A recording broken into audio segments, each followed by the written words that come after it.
Mbese ujya wibaza byinshi ku bijyanye no kwizera? Ese wowe utekereza ko kwizera ari iki? Igihe tukivuga ku ngingo yo kwizera, nabyo ni ingenzi cyane kumenya icyatuma kwizera kwawe gukura cyangwa gusigingira. Ibi byose nibyo tugiye kuganira hamwe muri uyu mwanya. Nimba ufite igitekerezo cyangwa inyunganizi, bidusangize muri comment. Iyi ni ingingo nyamukuru ku bakristo, kuko Bibiliya yo ubwayo ihamya neza yuko utizera adashobora kunezeza Imana.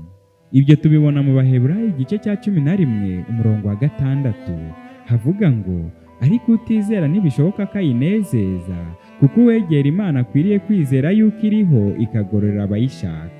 Yaba abapagani n'abakristo, twese tugira kwizera mu kigero runaka. Igitandukanya kwizera kw'abantu ni kimwe, ni uwo bizera cyangwa icyo bizera. Abantu bamwe bizera imbaraga zabo, abandi bakizera ibigirwamana, abandi bakiyizera bo ubwabo, abandi bakizera abantu bagenzi babo. Ariko abakristo nyakuri bizera Imana yo mu ijuru. Mbese kwizera kw'abana b'Imana gutandukanye he n'ukw'abapagani? Mu Baheburayo igice cya 11 haduha ubusobanuro bwiza bwo kwizera.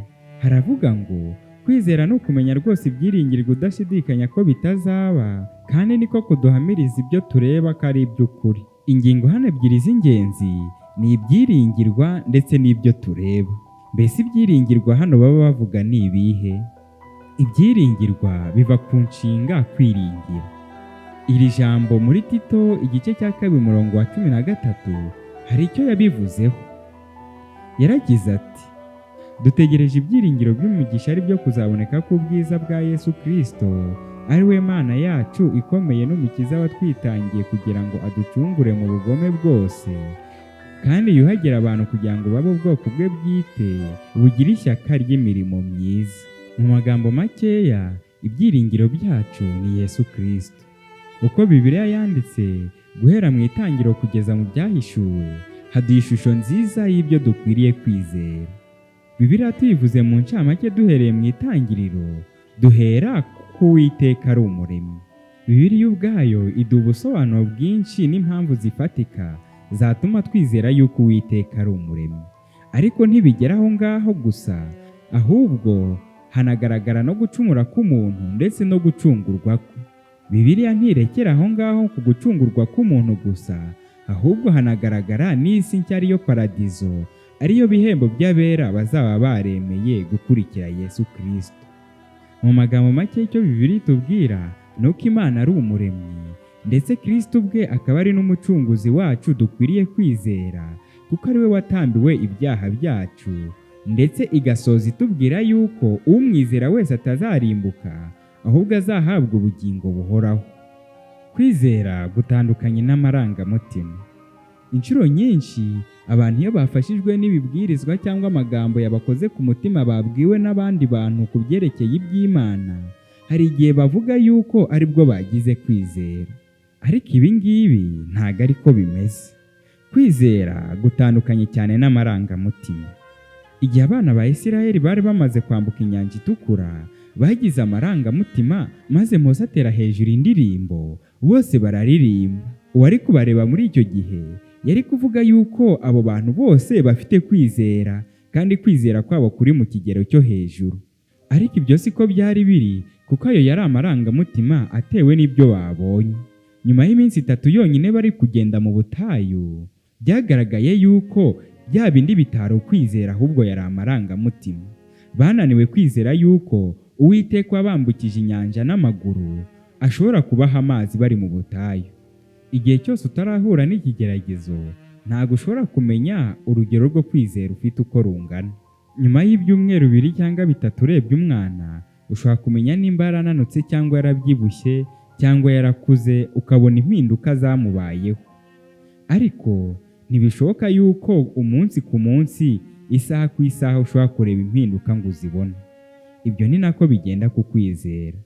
Kwizera tubona ingaruka zo kwizera gusa, kandi izo ngaruka zigaragara gusa igihe twahuye n'ibigeragezo.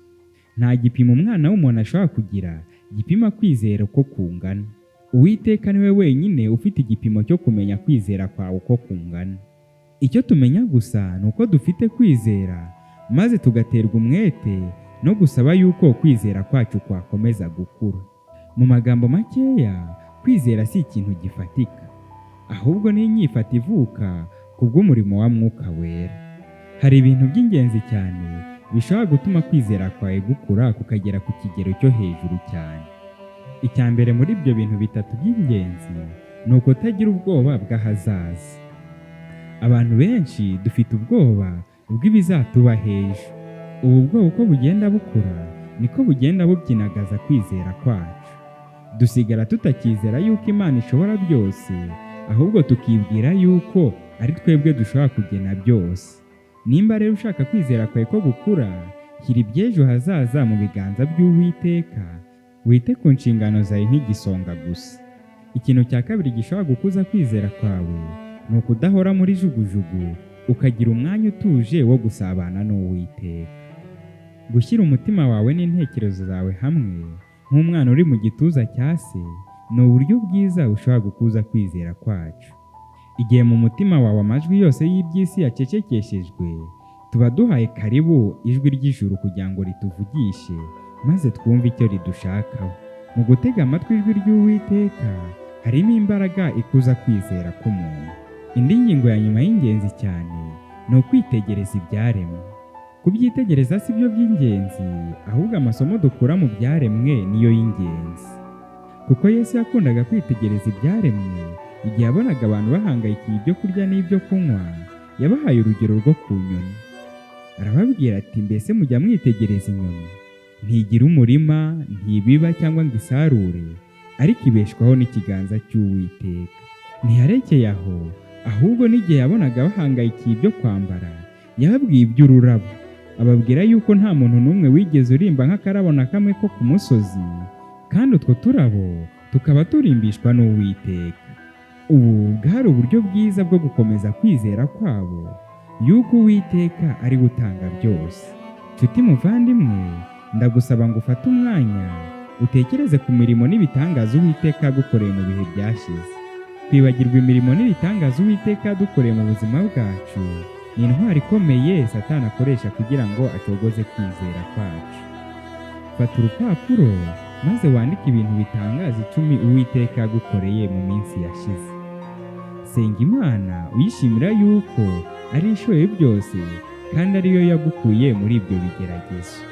Nanone inshuti yanjye, sinabura kukwibutsa yuko igihe cyose wiyumvamo ko uri kure y'Imana, nibwo uba ukeneye gukoresha kwizera kwawe maze ukayitabaza. Iyo ubwayo yarivugiye iti, ntabaza ndagutabara, nkwereke ibikomeye utabasha kumenya. Nk'uko biboneka muri Yeremiya 33:3. Ndakwifuriza nawe kubwira Yesu uti, ndizeye nkiza kutizera, maze ubwo Yesu Kristo azaza tuzibanire. Mu izina rya Yesu, amen.